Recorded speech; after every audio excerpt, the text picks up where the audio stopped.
The attitude there of everybody was, oh, we don't think you can change it. Legends are supposed to be well known and celebrated, and boots are meant to shine. The question we look into is if one Middle Tennessee legend is indeed true blue. Ben reporter Rafferty Cleary joins us now with that story. That's right, Chris. Former head coach and AD James Boots Donnelly had a major impact on campus, but not many people actually know him. Probably like a country singer or something. Some sort of politician or military leader. It's a famous boot seller or something. I'd say probably a lab chemist. An animal rights activist. And maybe he thoroughly enjoyed a good pair of boots. Maybe a fireman. Former head coach for MTSU. When you ask students on the campus of Middle Tennessee State University who James Boots Donnelly is, those are some of the responses you'll hear. More wrong answers than right ones. For close followers of Blue Raider athletics, this may come as a shock. For nearly 50 years, Coach Donnelly has been a pivotal part in Blue Raiders' success. He started his career as a defensive back on the Blue Raider football team in 1962. My years of playing there, which I played 4 years, the thing that I probably cherished the most is that I had great teammates, great friends, and they're still friends. The game of football came naturally to Donnelly, and it's no surprise that after his playing days were over that he knew exactly what he wanted to do. I always felt that I was a football coach. I always felt that I was a good football coach.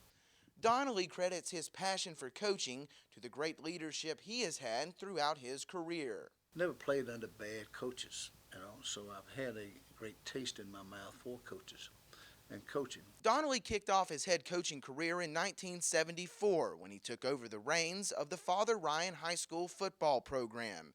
In just 2 years on the job, he managed an astounding 21-2 record and led the Irish to a state championship. In 1977, Donnelly exploded onto the college football scene as head coach of the Austin Peay Governors.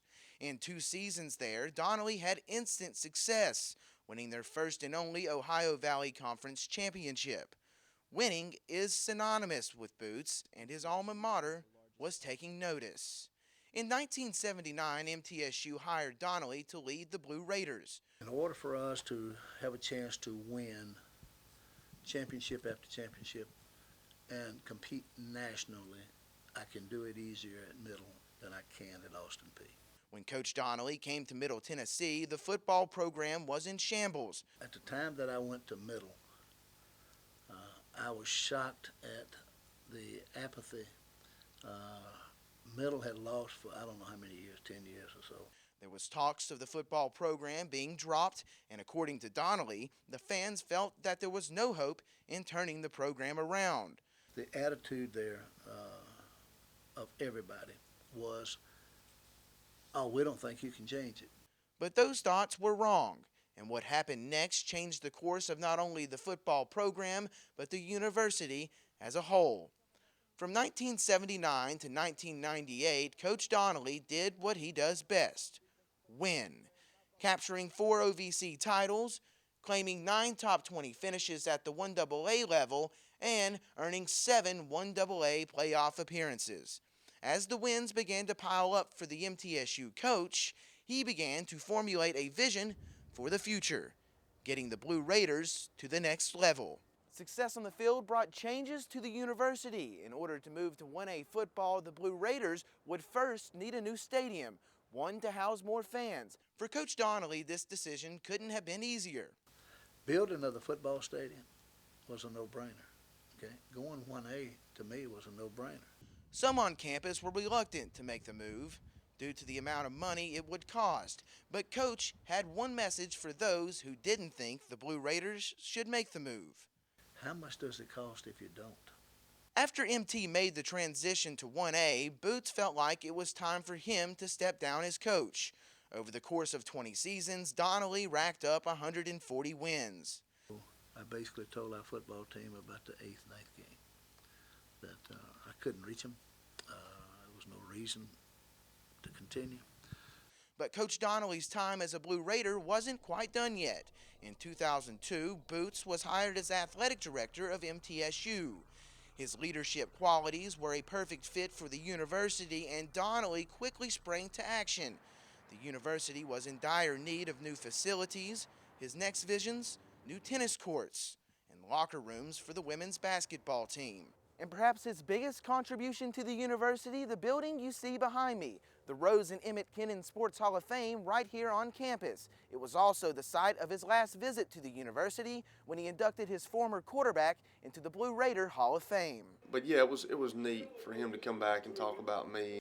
2005 ended up being Donnelly's last as athletic director at MTSU. The president has the right to do what he wants to do, and he made that choice, you know, and that's the way I was raised. That, hey, you know, if you're not wanted, don't hang around.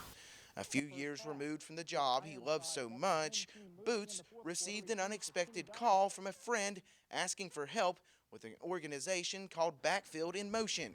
It's a nonprofit organization with a mission to combine academics and athletics to inspire inner-city youth to reach their maximum potential and become significant contributors to society.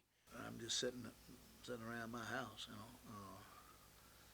And when Joe called me, I said, Joe, I don't want to get involved in that stuff. I'm through.